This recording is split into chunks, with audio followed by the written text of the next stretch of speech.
Araw-araw natin silang nakikita.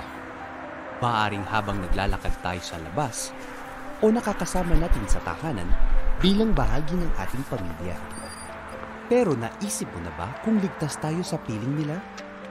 Mayroong nakamamatay na sakit na sa kanila nagmumula. Rabies. Ang rabies ay isang nakamamatay na sakit na sanhi ng virus. Dito lamang sa Pilipinas, nasa 250 Pilipino ang namamatay sa sakit na ito taon-taon. 40% pa ay kabataang nasa 14 na taon at mas bata pa. Ang rabies ay maaari nating makuha mula sa laway galing sa kagat ng isang hayop na mayroong sakit na ito. Ito ay kumakalat paakyat sa utak kapag hindi ka agad naagapan. Nakamamatay at walang lunas ang rabies na nakaakyat na sa utak. Ilan sa simptomas nito ay ang mga sumusunod.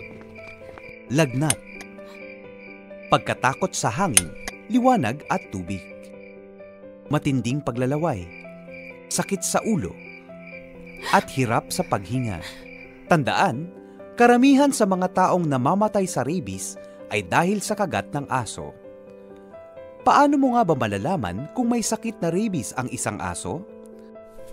Pagkakagat nito ng kung ano-anong bagay, matinding paglalaway, nagkakaroon ng pagbabago sa ugali, nagiging agresibo yung dating mabait na aso o nagiging tahimik yung dating masiglang aso, takot sa tubig at liwanag. Kapag nakagat ng isang aso, gawin ang sumusunod. Kaagad hugasan ang kagat para maalis ang laway ng aso. Sabunin ito ng maigi sa malinis at dumadaloy na tubig sa loob ng 15 minuto. I-disinfect ng alcohol o iodine. Kumonsulta agad sa doktor o sa pinakamalapit na Animal Bite Treatment Center o ABTC sa inyong lugar. Para naman sa aso na nakakagat ng tao, itali o ikulong ito o ilagay sa isang lugar na malayo sa ibang aso at tao. Obserbahan ng 14 na araw. Kapag namatay ito sa loob ng 10 hanggang 14 na araw, kumonsulta ng veterinaryo para makuha ang ulo ng aso na isusimite sa laboratorio para suriin. Dalhin ang specimen sa pinakamalapit na laboratorio ng rabies na mga Regional Animal Disease Diagnostic Laboratory or RADDL ng Department of Agriculture o ng Animal Disease Diagnosis and Reference Laboratory or ADDRL ng Bureau of Animal Industry.